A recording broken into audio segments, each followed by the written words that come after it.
at this point in our life, there's like no age gap between you and me anymore. No. But I sound like an old man. There's an ocean apart from how we have described this one thing.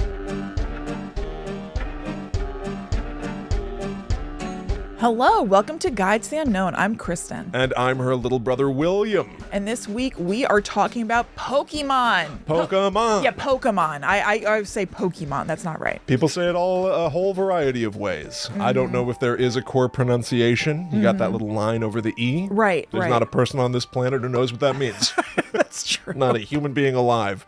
Yeah, that's true. So Pokemon. I've always said Pokemon. Okay. I don't know. Great. We'll probably go back and forth throughout this entire episode. Yeah, that's true. However, I do want to call out this was a topic suggested by TT Madden and their wife in our Discord. Yep. Who I guess have had a hankering to talk about Pokemon. TT Madden, of course, a wonderful writer. Yes. And love our community. Great idea. Oh, yeah, absolutely. So we are going to talk about the horror side of this children's property, which, at least in my research, I did discover is, I wouldn't say, shockingly adult or anything, but there is an aggressive, violent side to a lot of this material. And so I'm excited to talk about it with you here today, Kristen. Wonderful. Excited to talk about it with you. William, what is your history with Pokemon?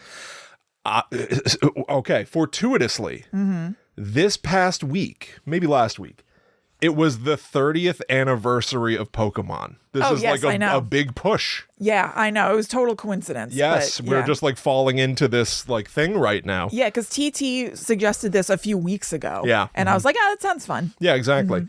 But 30 years ago, I was 9. Turning 10. Yeah. I was there in the thick of it. I was into it. Yeah. I have a history with Pokemon. I know. I played those early games on Game Boy. I thought it was super fun and interesting.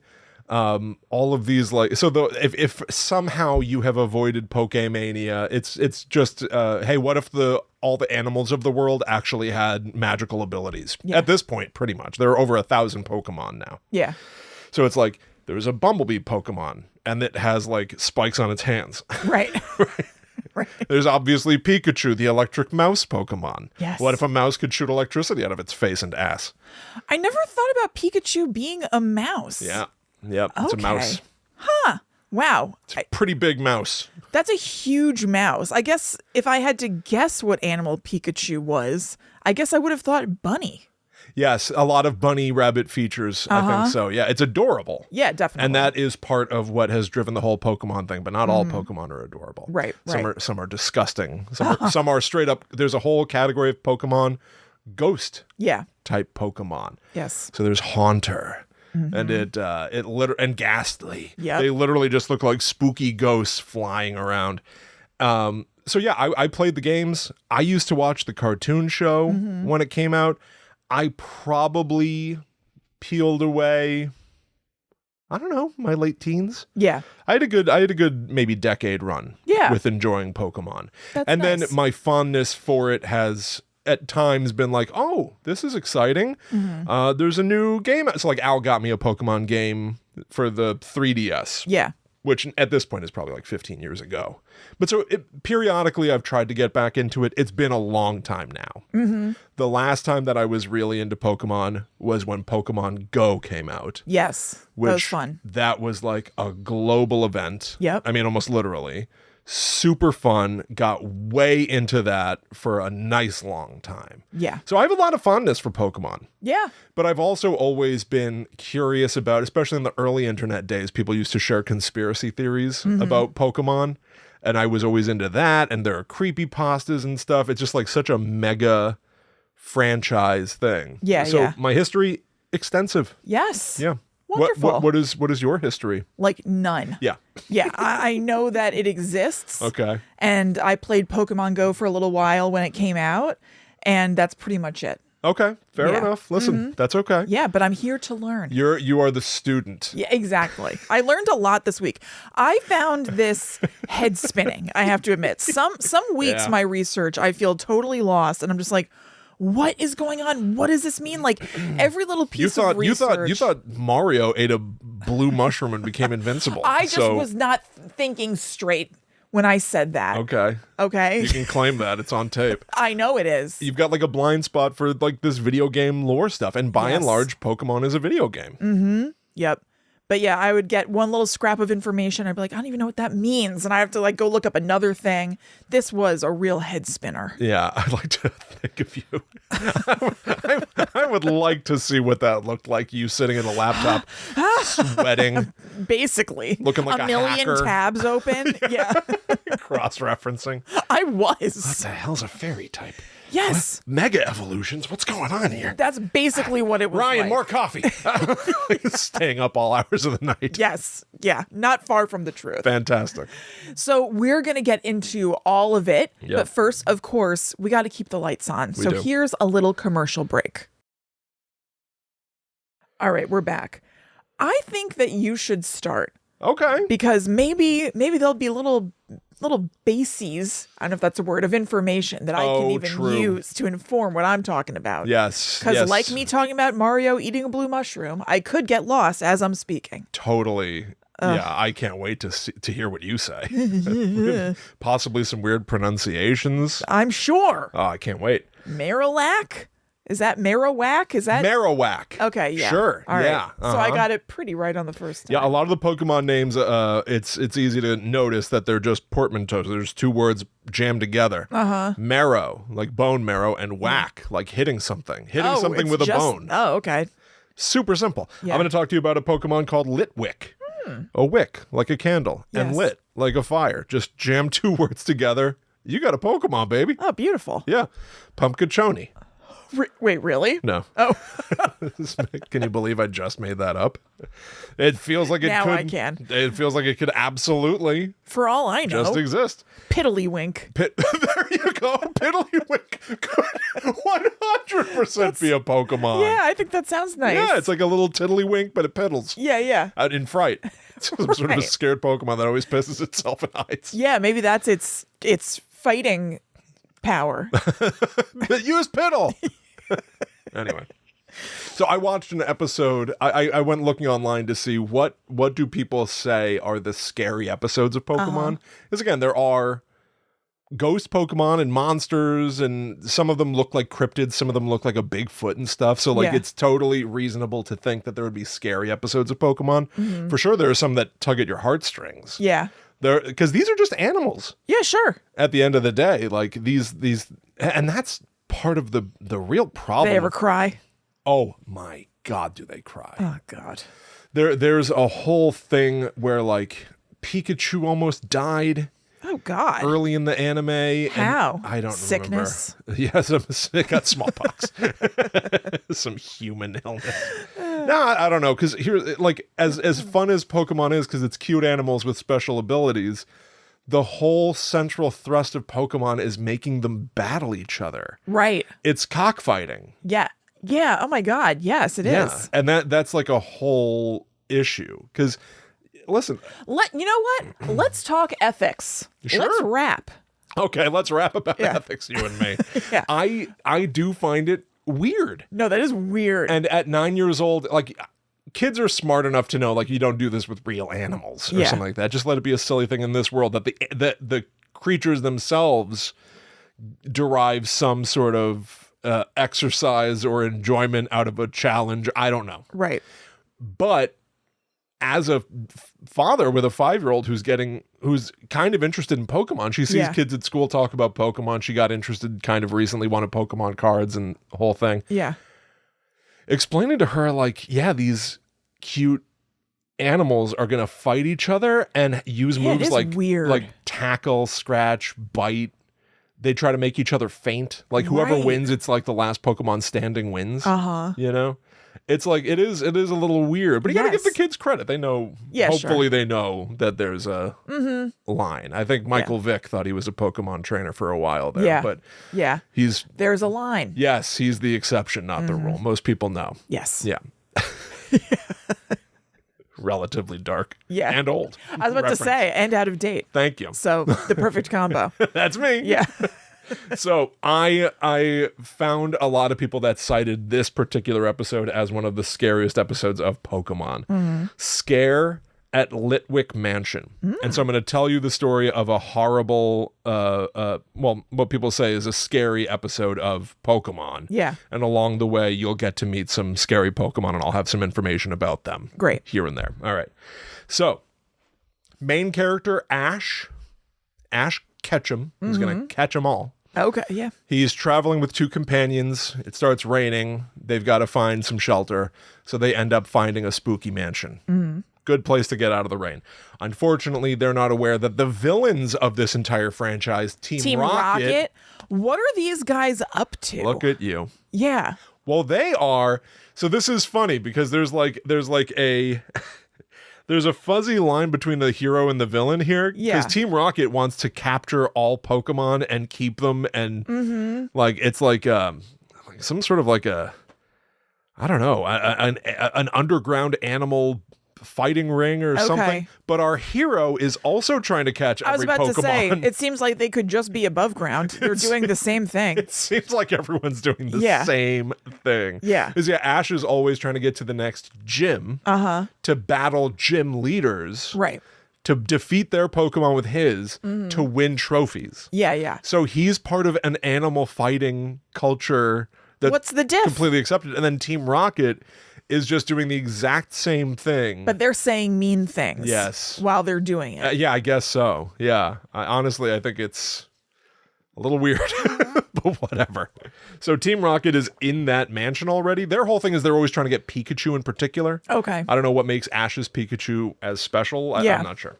But Team Rocket, when they went into the spooky mansion, they found out that it was already occupied by a bunch of Litwick Okay. Pokemon. Now, these are literally little candle creeps, and they are cute. I like the look of them. Yeah, yeah, super cute. Yeah. They It's almost like a candle with eyes and like a little nose. absolutely, yes.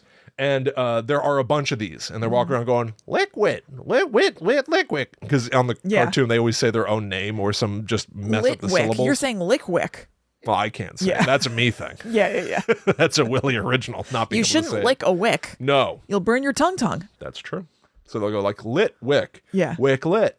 Wick lit wick. Yeah. Like they'll muddle it all up. All Pokemon. They're just talking nonsense. Yeah. They don't know. They ain't right. Yeah. So anyway, they seem cute. And Team Rocket's like, well, we can use the Litwick to try to get Pikachu. And the Litwick are able to make things float. And so all of a sudden, for a bulk of the episode, Ash and his companions are basically in a haunted house. Like furniture's floating up off the ground. Yeah. Any number of scary thing is happening. And it's all because of the Litwick's doing at the urging of Team Rocket. Now, Ash tries, when they realize, like, oh, wait, the thing that's making tables hover and even, like, clothing starts coming after them, which looks ghosty and kind of neat. Ash is like, wait a minute, I think that a Pokemon is doing this. And they see a Litwick. And Ash goes to scan it with his Pokédex. That's a big thing. It's like he walks around with, like, an iPhone thing. Okay. That can scan Pokemon and tell you about them. Yeah. It gets partway through defining what the Litwick is, and then the power shuts off. Ooh, scary. Which is very ghosty as well. The idea Yeah. that electronics aren't working around the supernatural is something that we've discussed many times on Guide to the Unknown. You can see in any variety of movies. But so, Team Rocket cut back to them where they're like, I think it's working. But all of a sudden they look a little drained and tired. It turns out when Ash finally is able to get a full scan on Litwick, here's the description. Litwick appears to be helping to guide the way of people by illuminating areas that are darkened. But in reality, they are actually leading them to the ghost world. Oh. They feed off the life energy of people and Pokemon and use it as fuel for the flames on their heads. Uh-oh. This is kid language for these things will kill you. Yes. They seem cute. Yes. But they're going to suck your life energy away and take you to the ghost world. Yeah, hell. You're going to die if you spend too much time around these things. And it made me think of a few things that we've covered on the show before. It made me think of the Will o' the Wisp. Of course. Which is one of my favorite things of all time. This actual real life phenomenon where you see some sort of a ball of flame off in the distance. You go following it, not knowing that that flame is actually taking you into unsafe terrain and you're going to drown in a bog. Yeah. Because it's an actual real life phenomenon of bog gas igniting in the air. And so Litwick is that. But it also made me think of carbon monoxide poisoning. Yeah, true. Spend too much time around the Litwick, it's going to drain your life energy. And before you know it, you'll be in the ghost world. Yeah, true. Kid language for actual terrifying thing. And as we'll come to find in the world of Pokemon, they don't always stick to just kid language. Right. But whatever. All right. Interesting. Now at the end of the episode, jumping ahead a little bit, another Pokemon will get involved to try to help and open a portal to the ghost world. Lampent. Now, this is the evolved. Seems like okay. Sorry, go ahead. What? I was gonna say it seems like a cousin of Litwick. Yes, this is so a big thing of Pokemon is that they will evolve over time as they get increasing energy, which I've always really enjoyed. Yeah, we talked about Dragon Ball Z on the Netherworld Dispatch. Yes. And that was like a lot of like somebody will level up and take on a new form or whatever. Pokemon's been doing that since the jump. Yeah. So Litwick will eventually evolve into Lampent, which looks like the top of a street lamp. Yeah. Yep. Which is kind of cute. Lampent gets involved and a member of Team Rocket goes, "They're draining away all of our precious life energy." Precious. I know, it's funny. Now, I looked up the Pokédex entry on Lampent. This ominous Pokemon is feared. It arrives near the moment of death and steals spirits from the body. Ooh. A child reading spirits this from the body. steals spirits. Yeah.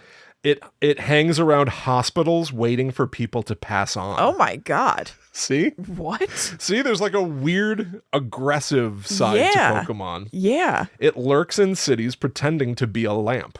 Once it finds someone whose death is near, it will trail quietly after them. Awesome. Yeah, this is sweet. I love it. Now, there's also a whole thing about Pokemon that I am not like fully equipped to delve into because I don't remember enough or know enough, but it's like the yokai notion in Japan. It's like sort of like this idea that that these things are just from nature. Right. They're just sort of a fact of life. And these mischievous imps and spirits and stuff are all around us, I think is interesting. Like, it's almost like you got to keep your wits about you. Yeah. But it also, this is demonstrating the other side where it's like Pokemon is a mouse that can shoot electricity.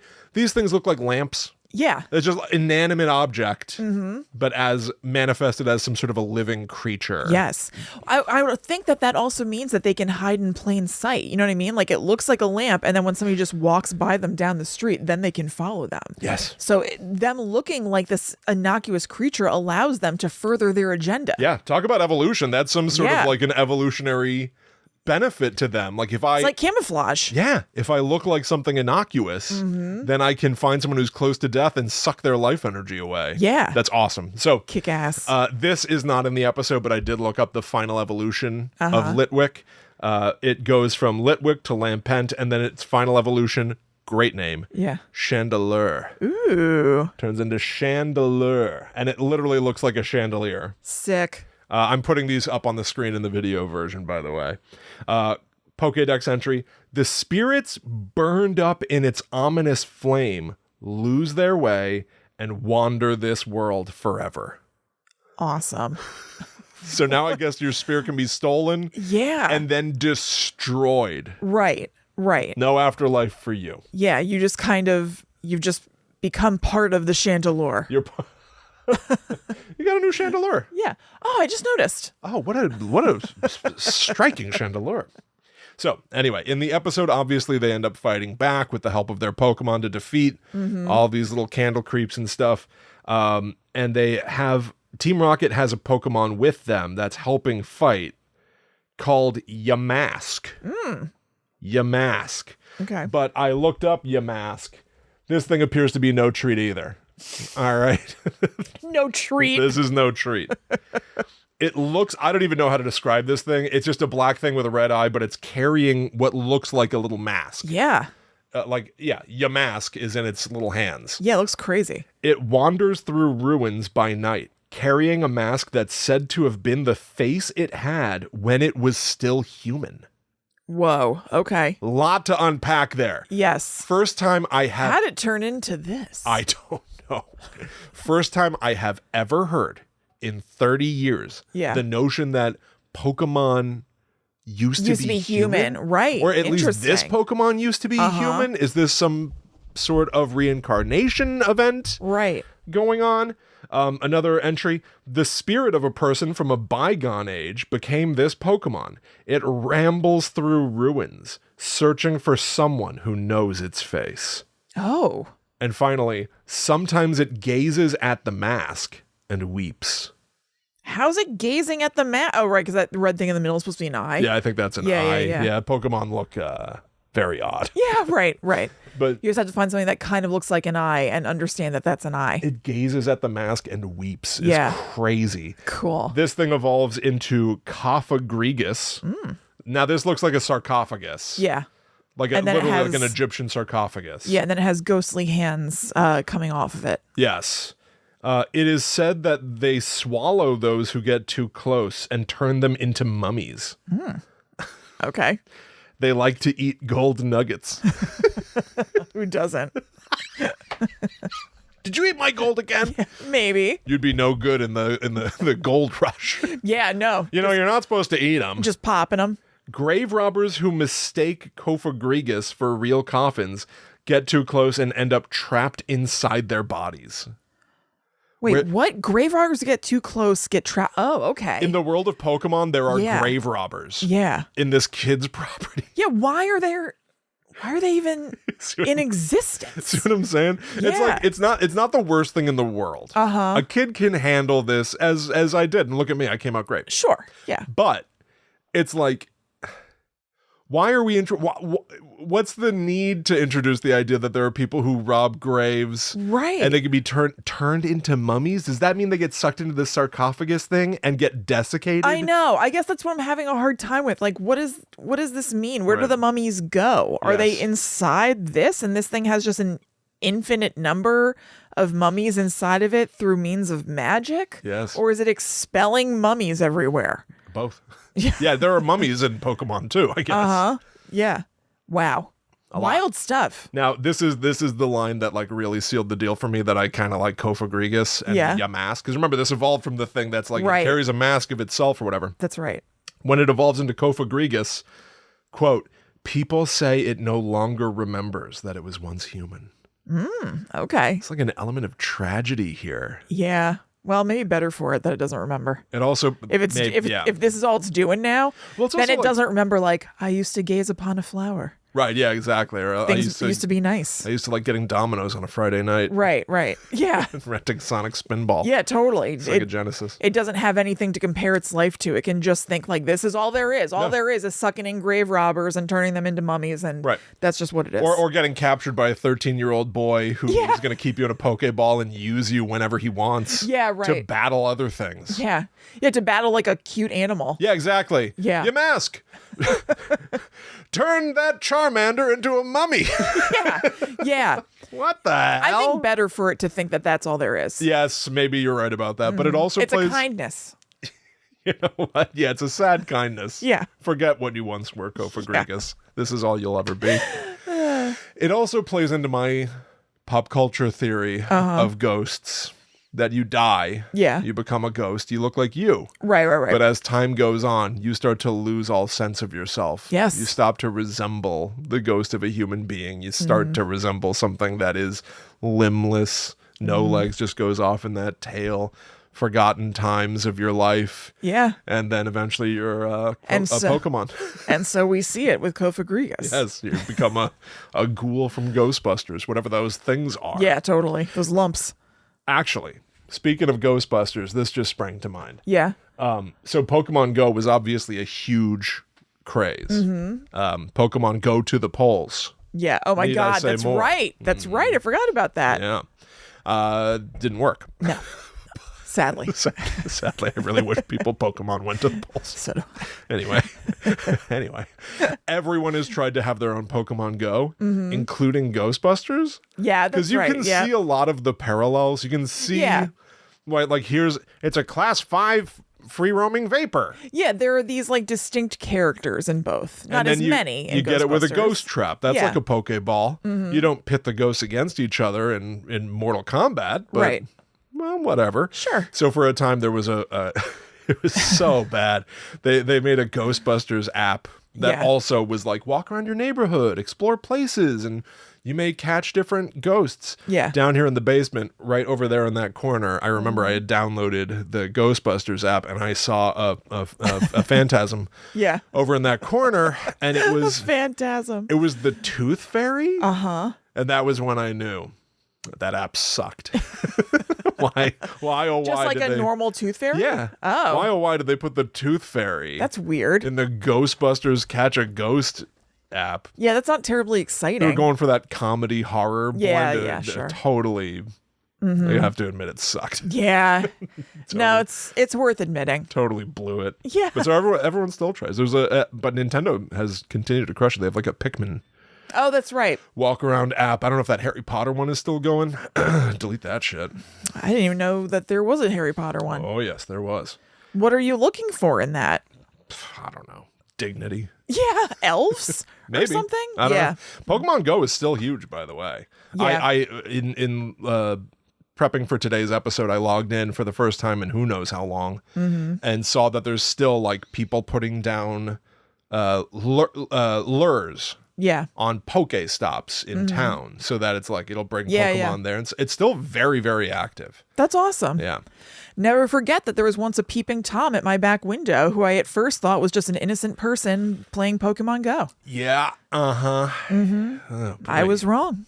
No, he was looking for something else. He sure was. Jesus Christ. And he got to catch them all. Yeah, exactly. He caught it, I suppose. Crumbs, use bite. Not physically. On that peeping Tom. Yeah. Random limb from limb. Yeah. Jesus. I know. Scary. This is a little from disturbing to sad. I want to shout this out, actually. There are times in life when something comes around at the exact right moment. Yeah. Do you remember at COVID, it was Animal Crossing? Yes. Animal Crossing had just come out, and it was like, oh, what a wonderful distraction. We can all sink into Animal Crossing. Yeah. When Donald Trump was reelected, Rocco Bodie was doing The Room. Yeah. You could watch 24 hours of Rocco Bodie from Mega 64 Just trapped in a sink room. into it. Oh, it was such a good distraction. Yeah.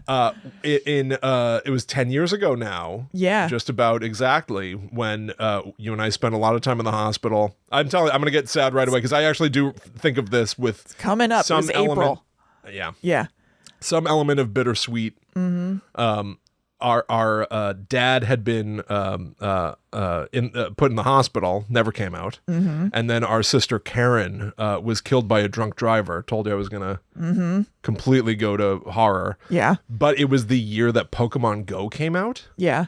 and so as much time as we spent in hospitals and doing horrible things, I remember in our family also being like, you know what? There's this dopey ass. Silly distraction thing that at least would be like, as you're going through something horrible, you have this thing to sort of like, doesn't make it better, but it offsets and you get to sort of sink into a new weird thing. Yeah. That Pokemon Go came out at like the exact time that I needed something stupid to do. Yeah. And especially going to the hospital and spending so much time there. Oh, yeah. I remember being like, what's with all the drowsies in here? There's like this like goofy ass looking hypnotism Pokemon, which I think also has some weird dark side too, where it's like it hypnotizes children and lures them into the woods. Yeah. And it's like, why did they pick the hospital? I'm about to say the hospital. It's just like, this is terrible. It was like, but it put that like darkly comedic edge around a horrible time. Yes. You know, that was about 10 years ago. Yeah. And Pokemon Go hit at a sweet spot for me. So as goofball as it is, I will probably always. Yeah. And I'll say this as well.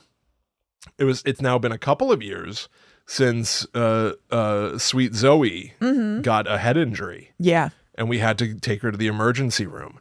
And it was really really frightening. And the thing that we ended up being able to pass time doing in the emergency room waiting for someone to see us was going through Pokemon Go on my phone, and I let her evolve every Pokemon that was up for evolution that I'd been saving for some unknown future or whatever, but she got so into it. It's like that's the stuff that you need when like things are horrible. And weirdly, it was Pokemon 2 times, both times apparently. Yeah, exactly. So a lot of fondness. Yeah, they're there for us when we need them. It's true. Apparently. They're always there. They're always watching. It's actually true. Apparently. Yeah. Look out for Lampent if you're walking home alone at night. Yes. A little lamp might pop off a post and start following you. All right. That episode that I was telling you about basically concludes with them defeating the Pokemon and getting out. It's very, very simple, which makes sense. I didn't find it to be a frightening episode, but I guess if you're into Pokemon and you're expecting every week for it to be just sort of like the ongoing kind of relatively cute adventure. Yeah, then it's jarring, I would imagine. Stand out. So I'm going to shout out now a few standout things that I found interesting from the broader world of Pokemon. Yeah, I just saw somebody with crazy eyes when you scrolled a tiny bit. Yes. You know what? We'll just get to that right now. So what was that? This memory popped into my head because I was really like, I want to make sure that I get like some good, weird stuff to share with you this week. Yeah. And I didn't see this movie. It came out a few years ago. My understanding was that it did very, very well. I'm actually surprised. I think the whole world forgot it existed. I'm surprised there hasn't been more. Detective Pikachu. I did see that. You saw that movie? Actually, when we were talking about the history, I almost said that, but I didn't for some reason. Wow. Yes. I can't believe it. And I enjoyed it. Okay. Yeah. I did not see this movie. Yeah. Not for any reason or anything. I just didn't. Right. And I guess I'm loath to let a detective thing pass me by. You love a detective. Yeah. And who doesn't? Right. God love you. So, not having seen the movie, one nugget of information came my way. For all I know, it came from you. There exists a Pokemon, Kristen, called Ditto. Okay. Yeah. The whole deal with this little purple blob is that it can mimic other Pokemon. Yeah. So the adorable Pikachu. Yes. Right? Let's say that you come across a Pikachu, it looks like a Pikachu, and then it turns and looks at you and just has two little beady eyes. That might be a Ditto pretending to be Pikachu. Right, okay. Otherwise, it literally looks like a wad of like chewed up gum. Apparently in this movie, and if you have any memory about how to flesh this out, feel free. I doubt it. One of the enemies of the movie is an evil Ditto. Okay. that keeps taking the shape of other Pokemon. So all of a sudden it'll be a Charizard, this dragon thing breathing fire at you, and then it'll shapeshift into a big muscle-bound thing and be punching at you. Yeah. At some point, never knew this could happen, it turns into a human. But again, the thing that differentiates any Ditto creature from the real source is the eyes. Yeah. So in this movie, one of the main characters all of a sudden is a Ditto version of herself, and she has little freaky little eyes, terrifying button-ass eyes. She looks like something out of Coraline. Yeah. And ew, yeah, okay. Yeah, I'm putting the video on the screen I've seen right this before. now. For the listener out there, we'll have to try to paint a picture with words. I think I sort of already did. Yeah, pretty much. It's just, a human, but all of a sudden they just have little black eyes. It just ain't right. Nah, it ain't right. No, it's like it dips close to like a body horror. Yeah, definitely. Body horror for it's children. It's Uncanny Valley. Yes, it's no good. No. But that always struck me as a real shocking. A real swing. Yeah. Go ahead and put old button eyes. Yeah. We're recording live as we often do on youtube.com/GTTUpod, and Matthew Deegan says it's like the end of Who Framed Roger Rabbit. Yeah. When you just like see a human being who's not quite human. Yeah, definitely. As a kid, I could completely imagine this being scary. This being a moment for you as a kid being like, oh, ew, like not right. Like not a person. Yes. No question. That is not right. That is not right. That is just sick. So, and then I'm going to shout out a Pokemon that I always found kind of weird. Yeah. And then I've got two awesome things to share with you. Wonderful. So Pikachu is like the Pokemon. Yeah, the premier. The main character Pokemon. Mm-hmm. And every so often, because like every couple of years a new Pokemon game comes out, and they are duty bound to invent 100 some odd more Pokemon. And Literally? Yeah. Wow. They're Okay. called generations. Yeah. So every time a new like mainline Pokemon game comes out, there's usually a whole new world of unique Pokemon to catch. Yeah. But so there's always this arms race to try to invent something that can be as beloved as Pikachu. And it like never happens. They haven't found their Grogu yet. Yes, they need another. Yeah, they need a Grogu. But so they always have these Pokemon that look like Pikachu, and one time they made it be a ghost. This is Mimikyu.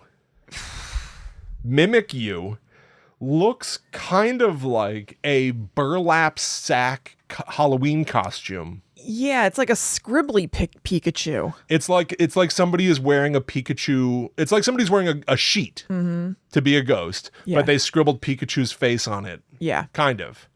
And this is from the Pokédex. Its actual appearance is unknown. A scholar who saw what was under its rag was overwhelmed by terror and died from the shock. My God. So this thing likes to hide. It's like very timid. I don't know about all that. I mean, I don't know if you would die from shock seeing this thing. It's weird looking. No, they're saying if you look at what the real, because that what's underneath yeah, if you it. look what's underneath its costume I'm thing. sorry. Do you have any idea how ignorant you sound? Yeah. Once again, I embarrass myself. It's humiliating. This is our work. I know. Supposed to be a professional. I apologize to you all. Do you know shit about Pokemon? No. So, yeah, the idea is like there's some eldritch horror. Yeah, underneath. A scholar, a learned person, even peeked under the rag and went insane and died. No verbiage about losing its life energy and going to the ghost world. Right. No, you just straight up die. You die if you see this thing. Yeah. But it's just like some terrifying cute goofball. Well, because it's luring you in. It is. It's luring you in to peek under its clothes. Let's get a basically. Pikachu. Oh! Yikes! Insane. What are you doing lifting its little thing anyway? Frankly, what a sick scholar. Yeah, it's none of your business. Peek under my rag? No. Are you trying to peek under my rag? Yeah, I don't care how cute my face is. You shouldn't be peeking under my rag unless I explicitly invite you to. Ugh. Yeah. So maybe I'm not so upset that the scholar died. Yeah, true. You deserve to die, scholar. So that's Mimikyu. Yeah. Just a Pokemon that I'm relatively fond of. Now, I did discover... one other thing I wanted to call about Mimikyu for anybody who knows this. It's a good description. You know the movie El Orfanato? Yes. I love that movie. I never want to see it again. Yeah, same. There is a little boy named Tomas who wears a burlap sack on his face with a frightening face drawn on it. Yeah. This is the Tomas. Yeah, yes. This is the Tomas of Pokemon. Yeah, absolutely. Mimikyu. Horrifying. That's awesome. All right, so two kernels of information, really. Yeah. From me. Because somebody mentioned... I apologize, I do not remember who brought this up. Somebody said that there's some sort of a Blair Witch connection in the world of Pokemon, and so I was very curious to look at that. It exists. It is more in style than an overt reference to Blair Witch. Still kind of inexplicable for a franchise that I think is on the surface of it designed to be so family oriented. Yeah. The official Pokemon YouTube channel has two pieces of marketing that evoke the Blair Witch Project. They are found footage style videos of a person investigating a place, thinking that it might be some sort of a mysterious abandoned building. Yeah. And it turns out to be Pokemon. And the first one, I know, yeah. That's funny. It's crazy. I'll have these in the show notes. Yeah. Scaryfun.fun or in the episode description. You should be able to watch these. The first I watched was called The Case of the Sweet Scent Incident. Okay. It starts with text. This video includes scenes that may cause feelings of stress or tension. Oh. Like they really went Pokemon thing. They went for horror. Yeah. Shot one, what looks like yellow fencing surrounds an abandoned building at night, all shot first person with a flashlight. There is this purple goo that has sort of melted through some of the chain link, like acid. And then there's more text. The following footage was found on a video sharing website. Blair Witch. Yeah. The characters say, we heard this building gives off a strange scent at night, so we're checking it out. You got permission, right? Like they're talking to each other? Yeah. So a couple enter some sort of an abandoned building. It's all first person looking around. It's very spooky as the camera's like looking around these abandoned corridors and stuff. And then they go upstairs and a person pops out of a room and goes like, no, calm down, Victory Bell. And then slam, this massive hulking bulbous flower Pokemon slams through the wall in this, frankly, very impressive CGI. It all looks really amazing. Cool. Aside from like the characters, it almost is like photoreal. Yeah. And then this Pokemon slams through the wall and it's vomiting purple goo everywhere. And we saw from the opening shot that purple goo can melt through chain link fencing. It's like acidic. It's splashing all over the walls and landing on the camera, like on us. And it turns out that there was a Pokemon trainer in there that was trying to evolve his Victory Bell into a... I lost Pokemon when they were like mega evolutions. I don't understand those, but so it's some ultimate thing that barfs vomity acid. I don't know. Okay. Then they start playing goofball music, like this is a silly gag, but it still plays like horrifying. Yeah. And then the camera falls to the floor and the footage cuts off. Oh. Like, what is this? And then it cuts to a newspaper headline that says Mega Victory Bell raises a stink. Pokemon acid, source of sweet scent incident. It's like treated like a funny gag. So what is this an ad for? I don't know. The Pokemon? Okay. I don't know. Yeah, just general Pokemon. Was it just a horror fan who worked for Pokemon? Like, hey, I had a fun idea for a one-off short. Yeah. Like, I applaud it for that. It just seemed kind of neat. Fun. And it keeps Pokemon in your consciousness, feed or something. But like, they tried to shoot a horror found footage Blair Witch short in the world of Pokemon. Yeah. But tried to end it playful. Tried to have like a pressure release that it's like a silly event, a silly mistake or whatever at the end. This next one's a little different. This is called Rare Footage of the Hisui region. A researcher has made a rare discovery in the Canalese library. This is the description of the video on YouTube. Okay. Some mysterious footage that appears to document the landscape of the Hisui region. I got some place you can explore one of the names. Please examine this footage and report back with your findings.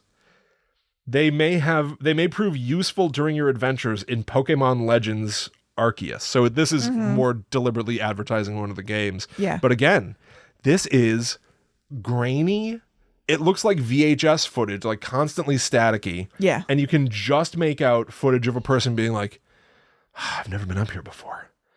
Like it's like very snowy. And then you hear a roar in the distance. They go, what was that? Yeah. What was that? Was that a Growlithe? It's like, once it gets rooted back in the world of Pokemon, right. That's it's so funny. silly. But Kristen, holy shit, it's not a Growlithe. The person, we can't see shit. The person approaches wherever the roar was. We hear a louder roar. And then there's some sort of a sound of a tussle. And then again, the camera falls down, as all found footage does. The camera just falls to the ground, clatters to the ground, and everything falls silent. And then it just ends. No cute coda. The Growlithe got them. I think he died. Oh my God. Weird. I think within the confines of that story, I think that was an explorer who ran afoul of like the Yeti. Of a Growlithe. And literally died. Yeah. Sounds like it. Yeah. I it's so weird to see when they occasionally take off the kid gloves. Yeah. In this world. You know what I mean? Yeah. And I think it is capable of doing that because at the end of the day, these are essentially like cryptid beast things. Yeah. And also, I mean, if it's been around for 30 years, they're probably well aware that a lot of the fans of it, obviously there are kid fans, but there are fans who are like 40. Yeah. So they can handle it. That's me, baby. Yeah. I think I might be back in. I was into this. Zoe's into Pokemon right now. Right. Actually, talk about that Ditto girl with the eyes that are little dots. Yeah. There's a new game that just came out. Don't know what it's called. But you play as a Ditto human. Yeah. Like it's like Animal Crossing, but you play as a Ditto human and you're fixing the island, and occasionally your arms can turn into vines to make grass grow. Oh, that's cool. So it's treated like it's cute. Zoe watched the announcement trailer for it like 5 times. So maybe we'll play it together. Oh yeah, she did. We were on FaceTime when she was doing that. Oh, she was so happy about it. Right. She was like, I want to see it again. I want to see it from the beginning. Yes. Yeah, she was into this thing, but I guess Ditto humans are canon, and they still have those button eyes. It does look a little unhinged, whatever this thing is. I was about to say that I'm surprised that they're making that a main character that you play, because I would imagine they probably look so disturbing. Yeah. But all right. Playfully disturbing in this case, at least. Yeah, yeah. It's not quite the this threatening, you're not the person. Right. Totally. What the hell are you? Yeah, yeah. So there you go. Those are my dalliances in the world of Pokemon in 2026. Wonderful. Flashback Central and Horror Haven. Yeah, yeah. All right, well, I'm going to tell you about Lavender Town, which is this area of a Pokemon game that's all jacked up. But first... It is jacked up. Yeah, it is. You're right. Yeah. First, we must tell you about patreon.com/GTTUpod, another jacked up area of the internet that you can go to if you would like more from us, because we actually have a whole second show that comes out every week on Mondays called the Netherworld Dispatch that you can access when you join us on Patreon. So go check it out, patreon.com/GTTUpod. You can cruise around the tiers, see which one works for you. The Demon tier is the one that you are going to want to join if you want every single episode of the Netherworld Dispatch. That's our most popular tier by far. It has the vast majority of our members are on the Demon tier, and people seem to really enjoy it, which is really great. But if you join almost any of our tiers from $4 on up, you get ad-free episodes of Guides to the Unknown.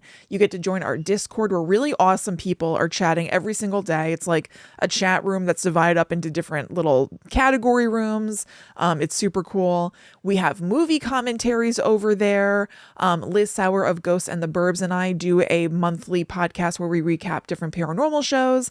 It's really great, and you help support Guide to the Unknown, which is really huge and keeps the show going. And we are so appreciative of everybody who joins us over on Patreon. So thank you so much. Yes, thank you all so much. And for real, if you enjoy the kinds of stuff that we do, we have many designs to do even more. Yeah. And if you support us on Patreon, it's going to help massively. So please check it out. The most recent episode of the Netherworld Dispatch is episode 255. You can unlock all those shows. Yeah. But that episode is itself a review of the new Scream movie. Yes, we've seen it. We've seen it. Kristen knows its secrets. Finally, I know its secrets. What a relief. She's been dying to know its secrets, and now she does. Yes. And in this clip, we're going to do a spoiler-free. You're just going to hear our recommend or not recommend. Why bury the lead? Yeah. So check this out. We'll see you in just a minute. So here we are. Yes. And it's here. Totally. We saw it. We saw it. So, William, do you recommend it? Would you tell other people to see it? I would recommend this movie. Yeah. I do recommend this movie. Yes. As do I. You do? Okay. Yeah. I thought I saw a twinkle in your eye of oh no, I'm about to say the opposite. No. So no, I also do. So much negativity ahead of seeing this movie. I really didn't see that much. I kind of stayed away from spoilers and people talking about it in general. I just saw that it was rotten on the tomato meter. Yeah. And I was like, okay, well, whatever. I'll see what happens. Yeah, I forget who said it, but a lot of headline reviews I saw that are just this franchise is long in the tooth. Time to put it down. Yeah, yeah. And weirdly, I don't know if I completely disagree. Yeah, no, sure. It has its struggles. It's not a perfect movie. I'll have things to say about it that are critical. Yeah. But overall, I really enjoyed it. I really liked it. Yeah. All right. I even in that clip, you can hear me waffle. Yeah. And I think it's the first time that I've ever waffled. Did I imply that Scream needs to be put down? Yeah, I guess a little bit, yeah. I think I did imply that. Go listen to that show to hear the full thing. It's a whole mess, whole controversy. The entire internet is up in arms. I think I'm literally going to mute the word Scream from the internet for a while. It's been brutal. Yeah. I don't think it's the entire internet being up in arms. I think that we both follow some communities. I think most people are not talking about it at all. No. That can't possibly be right.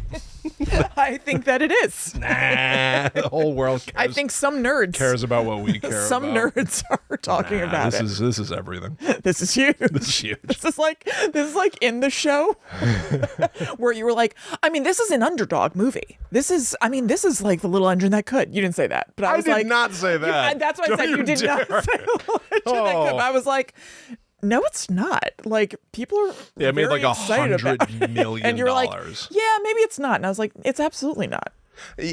We're just, like we have a everyone. filter of reality. Yeah, exactly. Yeah, no, you're right about that. I think I get The legend that good. Again, to be clear, William did not say it makes my skin crawl to even you did let say, anyone think that I said You did say that it was an underdog. I think Kevin Williamson's an underdog. Can I say that? You can say it. All right. Yeah, an extremely successful, rich, famous guy who just had the biggest opening weekend of this franchise. Moving on. What an underdog. Moving on. Justice for writers. I've seen so many people poop on this man. Yes, but I still wouldn't call him an underdog. All like, right, get real. You may be right. All right. Yeah. All right. I hate it when you're right. I know. It doesn't happen as often as I would like it This is atrocious. Is this what it's like to be you? Yes. How does it taste? Bitter. Bitter. All right, we're going to have one more commercial break, and then we're going to head to Lavender Town. So here it is. See you in a sec. Okay, Lavender Town. Yes. Did you play this? Like, was this something that you interacted with? I did. I don't remember a ton about it, but once we started talking about this and I saw the words Lavender Town side by side, I was like, oh yeah. Yeah. You bury your trauma. You right. know? Right. Did you have any awareness of this? None. Seriously, Okay. I said it at the beginning. I won't belabor it. This was all brand new to me. There were so many things where I was just like, wow, now what does this mean now? Like I couldn't understand like anything that I was reading any of this it week. Interesting to you? Oh yeah, it was cool, but this was not. It just wasn't easy your thing. reading. I just felt like I was reading another language. When they'd be like, in Lavender Town, this is a place where the trainers interact with these guys, and this happens with this. I was like, I don't know what any of this means. Yeah. I just had to do so much like learning to even understand certain things. But I mean, it is really cool. This was your journey. It sure was. This was labor intensive for me. So, Lavender Town showed up in the 1996 video game Pokémon Red and Blue version. Those are the first ones. That's right from the jump. Yeah. So there are a bunch of different color games, and Lavender Town appears in a bunch of them, and there are different variations from each other in general. What the hell? What? Like, there's like red, green, blue. They're like all these like different things or whatever. Right. And those games all have these like slight variations from each other. That's why there's. I see what you mean. You know what I mean? Like, I just want to mention it to be like, red. What do you mean there's red and green and whatever? Yeah, they're literally called like Pokemon Red, Pokemon Blue, and then they got remade as Fire Red and Leaf Green, and they got remade again and remade again. Well, why don't you just do it? Because I don't know what the hell is going on. I will try to translate. That's fine with me, honestly. Yeah. So, those little variations don't affect Lavender Town. Oh, okay. Lavender Town is always spooky. Yeah, exactly. So it's this freaky section of the map that has its own scary music that really makes it stand out. That seems like the music is like the thing. Yes, which is hard to get across on a podcast where I don't want to play any copyrighted stuff, obviously, but it's Game Boy music to begin with. So it's very tinky, right? It's very beeps and boops. Yep. It's like ding dun ding dun dun dun ding dun. It's like got a grating little sound. I would say it's screechy and discordant. There you go. Very good. And that is a shock to the system when you're 9 and you're playing and you're like, why is this entire town filled with like this bizarre vibe? Right. It was like, I can't remember what you were talking about just before where you said like, in contrast to the rest of these things, like that's what's scary. So I can see why you're playing Pokemon, like you're doing your thing. It's all just kind of normal traveling video from town game to stuff. town, and every town is cute and a little quirky, and then you go to one that's just like this like brutalist, morbid. Weird. Yeah, it's a morbid place. Yeah. Right.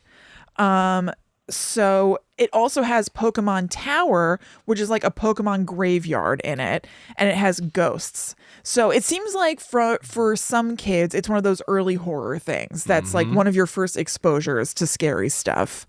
And it's also one of the few towns in the Kanto region not to feature a gym. So as you can imagine, the vibes are just off. So is it Kanto or Kanto?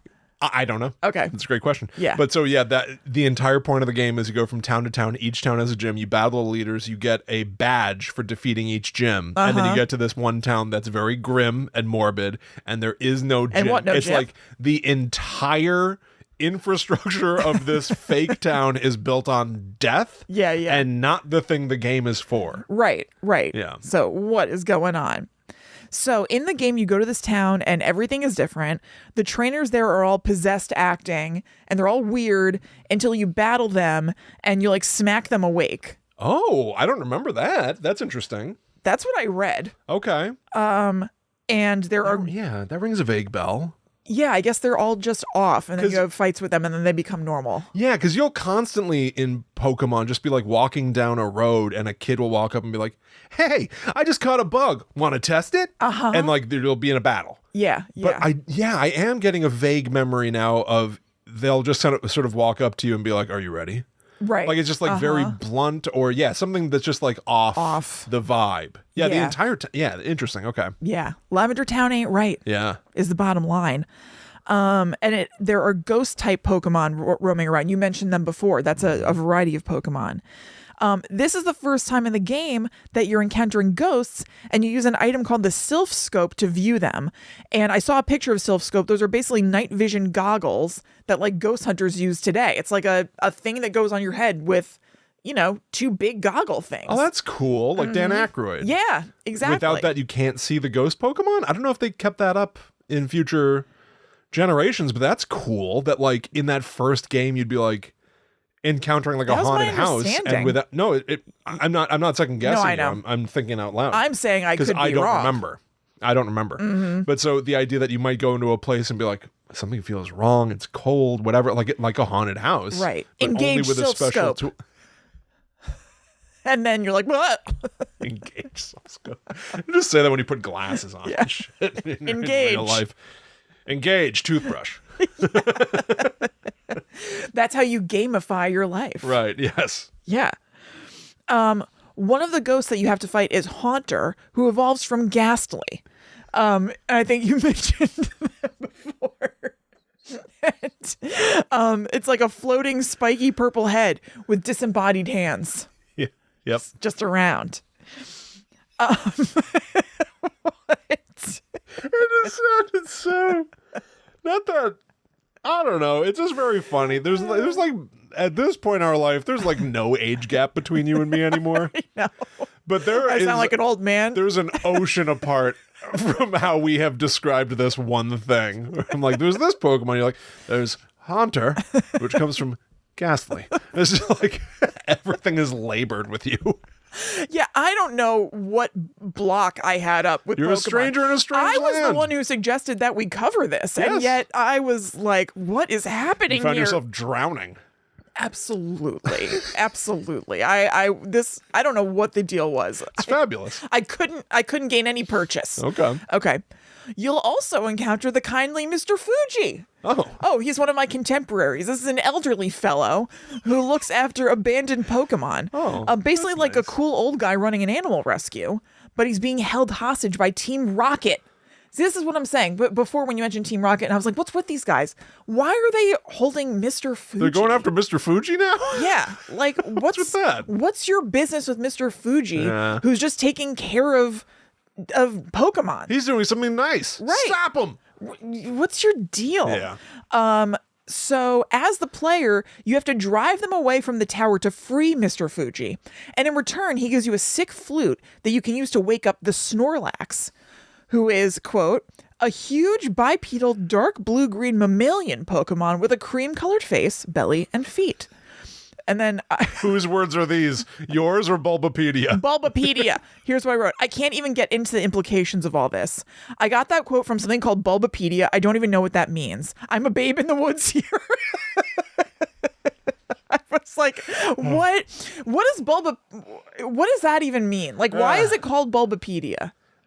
Like, where does the word bulb come in? I'm surprised it wasn't like Pokepedia, whatever. What's Bulbapedia? A wonderful resource. Right. Check the show notes. You'll see plenty of Bulbapedia. Oh, yeah. It's a real life resource. Yes. That a real website, Bulbapedia. I don't know why it's called Bulbapedia. You don't even know. I don't know. There's a creature called Bulbasaur. I would assume there's some connection there. I don't know. Yeah, Why is it not Pokepedia? Once you say that, it seems like it's sitting right there. Right. I don't have that answer. All right. Well, that's what happens there. Now, why was Mr. Fuji there in the first place? Exactly. If he looks after wayward Pokemon, but he's in like the cemetery Pokemon Tower thing. Exactly. He went to Pokemon Tower to try to calm the spirit of the Marowak, which is a Pokemon spirit in the tower that refuses to pass on. She's haunting Lavender Town, searching for her child, the Cubone? Cubone. This is a big deal, Cubone. I know. Who was orphaned when Marowak was killed by who? Team Rocket. Why? Cubone is pitiful. It's a little beige guy holding a bone and wearing a skull on its head, said to be the skull of its dead mother, Marowak. Wow. Marowak is wearing her own skull mask, and she's also holding a bone, so there's a family resemblance. My question is, whose skull is she wearing? Wait a minute. I know. So, okay, I'm all over the map. I'm not going to be able to help you. I know exactly what I have here and nothing else. Understood. Cubone is a very recognizable early Pokemon. Little dinosaur, as you said, skull on the head carrying a skull bone. Very, very, very recognizable. Yeah. And the story that the skull it's wearing is its mother's skull is one of those like fast fact things that like, if you know anything about Pokemon, that's like one of your like trivia things almost. Right. I totally spaced that its mom is Marowak and Marowak is dead. Yeah. In this game, Marowak's just a Pokemon. Like that's a weird thing about Pokemon too, where it's like it sometimes makes it sound like there's one Cubone and it does this. There can be like a whole herd of Cubone and they're all wearing their mom's skulls. Oh, I know. It's like very puzzling. This is one of the things that really threw me. I thought that I had the story of Marowak and Cubone down, and then when I was reading more, I was like, Marowak is just the name of a race of Pokemon, and Cubone is also the name of a race of it. So I was like, whatever. It's like saying it's like trying to make the case that like a deer has antlers and those it wears the antlers because it's its mother's leg bones. Right. And it's like, well, why are there 1,000 deer that all have antlers? Yes. It's not a particular trait of one character. It's a shared trait of multiple of that same type of animal. Yeah. So it's very confusing in that regard. But I think what's important in this story is the notion that there is the one ghost of a Marowak who is haunting this town. Yeah. And this one Cubone who's mourning its loss. I feel like that's the centrally important thing in this case, at least. Yes. That's real weird. Yes. I didn't remember that at all. I hope I'm right. This is what I understood. I'm sure you're right. This is the first Pokemon game. Maybe they didn't even have designs that like, maybe they thought this would go a different way. Maybe they thought this could be just a one-off thing in this case, and then the whole thing became huge, and you could have 85 Cubones and Marowaks in your inventory now. Yeah, and I didn't see that coming. I don't know. Yeah. I'm making that up, obviously. But like... No, I think that could be. As a story for you as a kid and a player to uncover. I know. Again, like, it's just like an unexpected morbid turn, you know, which is interesting. And quite frankly, I support. Yeah, absolutely. It's some crazy stuff. So through gameplay, the player uses the Sylph Scope, again, engage Sylph Scope, to unmask Marowak and battle her. But actually in defeat, she finds herself calm, and her spirit ascends to the afterlife. Oh. There is some peace in giving up the fight. So I guess Marowak felt that. Congratulations, Marowak. So you don't get to catch her. She goes to the ghost realm. Yeah, you send her to hell. Why is it hell? I don't know. I can only assume. Don't worry, Cubone. I sent your mom to hell. Well, yeah. That's my question. But what about Cubone? Does Cubone get peace? It doesn't seem that that's for Lavender Town to find out. I found out about I have sort of like we can play one round of a game that I've invented. But I found out about a Pokemon that exclusively preys on Cubone. Oh. Uh-oh. may I quickly yeah, tell please. You? We're going to be doing an episode of American Hysteria. Yeah. I think this week. Yep. And we'll play more of this game over there. Mm-hmm. But I have a game for you called Who's That Pokemon? Okay. Is this Pokemon real or not? Oh, We're going to start with an example of real, because again, I found out about a real Pokemon that preys on Cubone called Mandibuzz. Oh, okay. It's a buzzard. Yeah. With a mandible. Mandibuzz. Again, two words just jammed together. Yeah. In Japan, it's known as... Do buzzards not have mandibles generally? I mean, that's a mouth, right? Yes. Yeah, okay. In Japan, its name is Vulgina. That's true. Beautiful name. I can't figure out why they changed it. No, me neither. Okay, so it looks like a buzzard. It's drawn to the sound of Cubone crying. Sick. Watching from the sky, they swoop to strike weakened Pokemon on the ground. They decorate themselves with bones. Quote, most of the bones are Cubone. What? Yeah.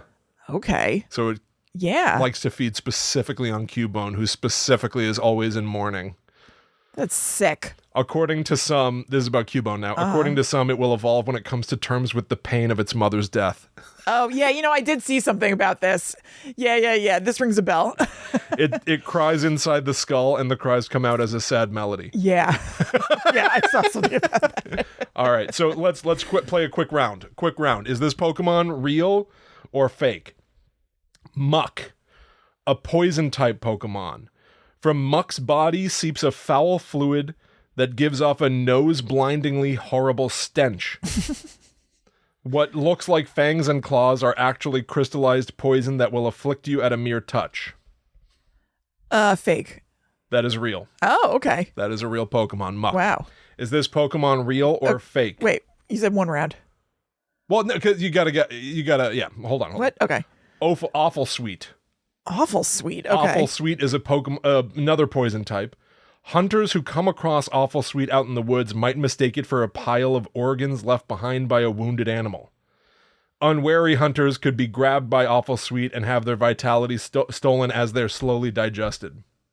Fake. Fake, yeah. Yeah. I made up Awful Sweet. Yeah. I was hoping to prove that I can create Pokemon like none other. Yeah. A pile of organs that can digest you. Yeah, that's incredible. And it's Awful, Yeah. which is organs, and Yes. Sweet, which is short for sweetbreads. Yes. Portmanteau. Very good. Very proud of myself. Yes, it's very good. We'll play more of Who's That Pokemon on American Hysteria this week. Yeah. Okay. Excellent. Yes. Okay. So there are some famous creepypastas based off of Lavender Town. The most famous of which are The White Hand and Buried Alive. Have you heard of these things? No. All right. So there's a legend that in Pokemon Tower, there was something called the White Hand that's way more advanced looking than anything else in the game. Okay. That's a decaying sprite that, if you see it, it will bring the player real life harm. What? Yes. You'll become violently ill, barfing. Oh no, I don't want to barf. Yeah. Unfortunately, there is no footage to be found anywhere of White Hand. No. How convenient. Yes. Also supposedly in the game is a gnarly trainer called Buried Alive, who's a zombie that rises from the ground to battle the player, also designed more meticulously than average characters. Apparently he's a final boss and would use Gengar, Muck. I should have realized, actually. Yeah, damn. Muck. Gengar, Muck, and 2 white hands. If players lost to Buried Alive, a special ending would play where he gurgled, "Finally, fresh meat," followed by a unique game over screen that shows him eating the player character. What? Now, if the player were to win against Buried Alive, that would never happen, of course, but it would just freeze the game. Oh, okay. So there's some suggestion that Buried Alive was replaced by Marowak or whatever. Oh, okay. That it used to be a thing. It used to be that you'd fight against Buried Alive there. Right. Yeah, that's a hallmark of the video game creepypasta, that there's something that no one ever sees. Yeah. But if you do come across it, it's more detailed than anything else in the game. It's photorealistic. Yeah. That's like such a Really? early internet video game creepypasta thing. It looks real. That's so funny. Because the implication, I think, is that either that like some sick developer Oh, totally. really went ham and really programmed a monster into this thing, or that it's like possessed and there's something in this game that's not really from the game. It's like Yeah. from somewhere else. It doesn't even look like the game. It looks real. It's really funny. Sonic looked at me with photorealistic blood. Like so much of that. That's like there's a turtle you can get gifted to you or something in Animal Crossing that's like photorealistic when nothing else is. What? For real. Really? Yes, it's so bizarre. I can't remember. Can you catch? No, I think it's like a decoration or something, but all of a sudden there's just this turtle that's like, why does this look like an actual turtle? Well, some of the when animals in everything Animal else- Crossing look like the ones that in the museum, like some of that stuff looks real. Yeah, I guess that's true, but the turtle is like especially detailed. It's just like, why is this one like this? I have a turtle in my house. Take a look at it sometime. I will. You're going to be shocked at the detail. So, There's also something called the Lavender Town syndrome. Oh. So remember that scary music that we talked about earlier? Yes. Well, there's a creepypasta that says that there was a spike in illnesses and suicides in children ages 7 to 12 after the release of Pokemon's Red and Green in 1996. And There's a rumor that they were released 30 years earlier. Yeah. And it's connected to that music. They say that the music in Lavender Town has super high frequencies that only kids and young teens can hear because their ears aren't fully developed yet. Well, wait a minute. Right. I don't think that's why. No, but that's what they say. Well, because this was written by a child, right? Whose brain wasn't fully developed right? Yet. Exactly. Yeah, there is a thing that young people can hear higher frequencies than old people. That is a thing. Yeah, but I don't think it's because their ears aren't developed yet. I think it's because old people's ears are decaying. They're on their declining. Bodies. Yes, I don't think we could hear those sounds. Yes. But I would have been right in the sweet spot for this. Yeah, that's right. Yeah. Well, I'm glad that it didn't afflict you. And it led to them hanging themselves or jumping from heights. Later iterations of the... Wait. Yeah, it led to the children No, I doing know. that. I'm sorry, but it's just... saying that they either hanged themselves or jumped from heights. Uh-huh. It just sounds like, one person died and the other person just jumped like 5 feet down to the ground. Yeah. It's like kind of risky. Right. I think they mean off a building and stuff, right? Yes, absolutely. Whoa. And people have made little animations of the audio file with like eerie symbols in them and stuff to be like, oh my God, this is actually what's going on in the Lavender Syndrome music. It's pretty awesome. Oh my God, I was almost so scared. I know. William, you were at risk. I was so close to being scared. Yeah. And this is similar to the Porygon episode of the TV show Pokemon. So there's a 1997 episode of the show that's legendary because it caused the show to go on a 4-month hiatus after the episode's flashing lights were said to give thousands, 12,000 is the number that's bandied about most often, of Japanese kids' seizures. So this is season 1, episode 38. Damn. Yeah. 38 episodes. Oh, yeah. Deno Senshi Porygon. And this is what the plot is. Quote, in this episode, the lead character Ash and the gang get transported inside a Pokemon transmitter machine to a kind of digital alternate universe. There, they have to battle a character called Porygon, a digital Pokemon that's being used by Team Rocket to intercept and steal other teams' Pokemons. After defeating the Porygon, though, the team gets attacked by an antivirus program. Saying Pokemons. I've never heard someone pluralize Pokemon with an S at the end. This is a direct quote. I'm going to steal your Pokemons. This was a quote. Yeah. I didn't even write this. Somebody else who's 43 wrote it. I'm 42. Oh, I apologize. How dare. After defeating the Porygon, though, the team gets attacked by an antivirus program. Luckily, Pikachu blasts the program with his Thunderbolt attack. This dramatic moment is the climax of the episode, and since it's supposed to be a digital world, the animators wanted to play around a bit, so they used a technique known... Where did I get this from? Known as Paka Paka, where 2 colors flash rapidly on the screen. This rapid flashing of red and blue is pretty intense and a little disorienting to watch. The colors alternate at a rate of 12 flashes per second for approximately 6 seconds. So, I did watch some of this. First of all, I didn't like this. This is not for me. You don't say. Yeah, I was just like, wow, this is rapid fire. Yeah. Overstimulating. What is going on? Even besides the rapid flashing or whatever, just a very busy show. the everything leading up to the flashing gave you a seizure. Yeah, basically. This whole thing basically is not true that 12,000 kids had seizures. Oh. 12,000 doesn't match up with the number of kids/people who report having photosensitive epilepsy, the kind of epilepsy that would be triggered by something like this in Japan. That would be quite a lot, yeah. Yeah. So there's an investigator named Benjamin Radford who co-authored an academic paper on the phenomenon. And after going through a ton of records and reports from the time, he concluded that it's actually a case of mass hysteria.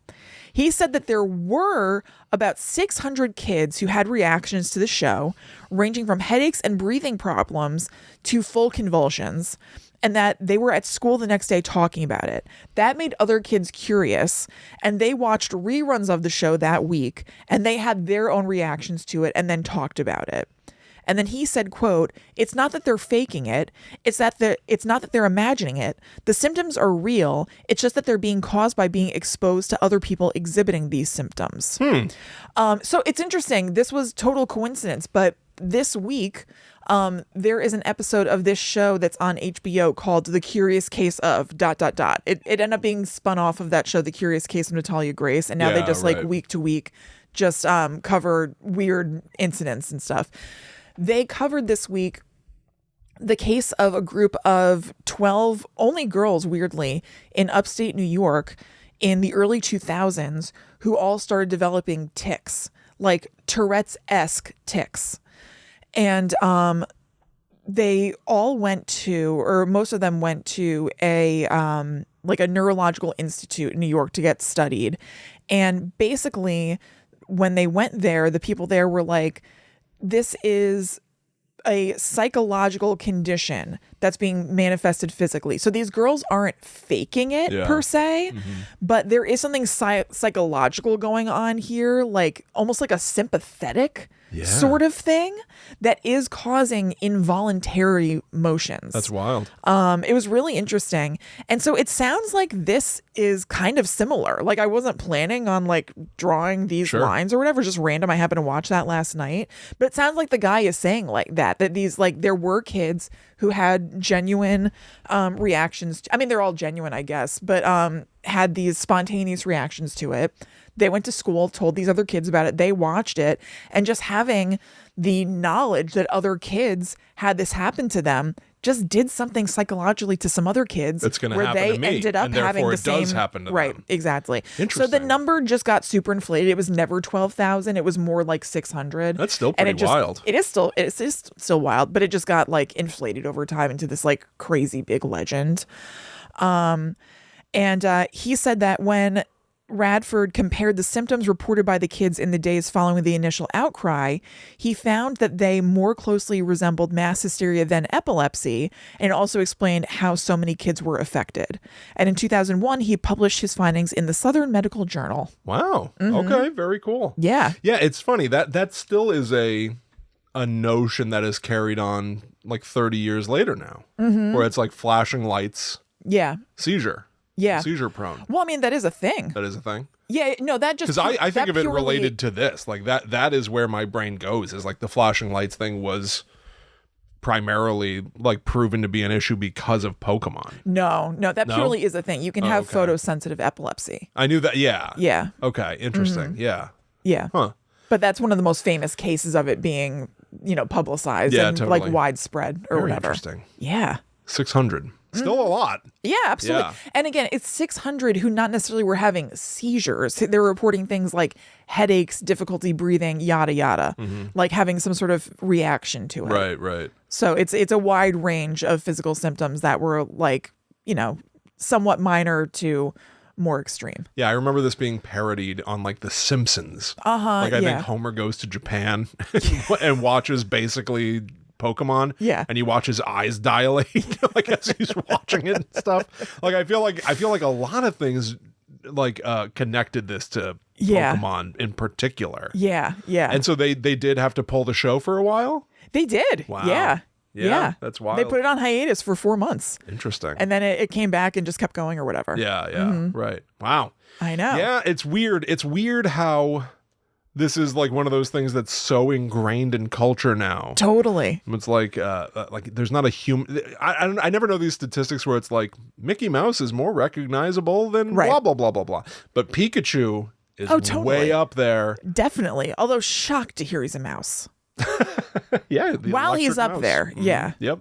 But yeah, they this family friendly franchise also includes ghosts and people in mourning. And things that are going to steal your life essence. Yes. And things that will kill you and eat you. And a roving team of criminals. Team Rocket, I'm very concerned about. Holding Mr. Fuji hostage. How could they? What are you Poor doing? Mr. Fuji. Yeah. But also the idea of a tower that is itself a cemetery? Yes. What's with that? I don't know. That's real. Yeah, Lavender weird. Town is freaky stuff. Lavender Town's pretty cool. I know. I even like the name. I know. Lavender Town. And it's got a busted ass vibe. Oh, yeah. Well, there you go. Yes. That is our first foray, Kristen, literally. Oh, yeah, very much so. Into the world of Pokemon. Yeah. Did this do anything for you? Did it I thought it was cool. derive any curiosity in you to perhaps play a game or? I'll admit, no. Okay. I enjoyed what I learned and everything, but I wasn't like, now I gotta get in here. Yeah. I almost started playing one of the old games because there are like now emulators on your phone, and those Pokemon games are so simple that you can basically just play them with one thumb, just like a little phone game kind of thing. And I almost got into that, but I'm like, you know what? Just takes too long. Yeah. Takes too long. But I would like to, if I could just instantly leap to Lavender Town. Yeah, totally. And go to the cemetery tower, I would totally do that. Yeah. And the idea that there's this ghost mom, that is I know. more unique than I remembered. Yeah, I was pretty surprised. Yep. Well, thank you so much for joining us. We'll be back next week. Actually, we know what we're doing next week. It's Friday the 13th. It is. I can't believe it. Yes. It's happening again. It happens so soon. Absolutely. So if you're interested, you could watch Friday the 13th Part 5. Yes. And then be in the know when we discuss it. Yep. So that's coming at you. Yep. So we will be back next week to talk about that. But in the meantime, if you would like more from us, go to patreon.com/GTTUpod because we have 255 bonus episodes over there that you can listen to, watch, peruse. You can also follow us on social media. We are at GTTUpod and we're also there individually. I'm at Chillin' Kristen. I am at The Myth Traveler. Also consider going to, I think it's Smodcastle Cinemas. Look that up. I'm going to be opening a Die Hard show that Kevin Smith is going to be in. I think tickets are on sale for that right now, and that is expected to sell out. So go pick those up. And make sure you keep your eyes peeled because there may be very soon an episode of American Hysteria. Yes. With Kristen and myself, still talking Pokemon. Yeah. I have invented many Pokemon. Great. That's a great idea. And written down just as many, if not more, real Pokemon Perfect. to try to hopefully trick you and Chelsea. Excellent. Will you be more successful than I'm expecting? Perhaps. You already saw through Opal Suite, so maybe I need to... I got to massage it had some your of my... stink on it. Yeah, I know. I got to make sure my stink ain't nowhere near these things. But so go check that out. You should always be listening to American Hysteria anyway, but we should be there soon. And at GTTUpod, I think you said that one. Did you say that one? And you said Patreon? Yep. Okay. Yep. Did you say hi to me? All right, everybody. Thank you so much. We'll be back next week in the world of Friday the 13th. Until that time comes, we must travel. Back to the netherworld go we.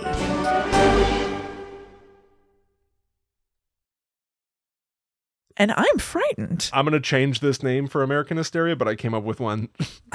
Nut Sonic. I'm going to change that now. I think you might have seen through Nut Sonic. I think so too. Okay. Nut Sonic. Yeah, I'm going to change that. You won't hear that on American Hysteria now, but it is the first one I came up with. And it did make me giggle to myself alone in my little house. Excellent work.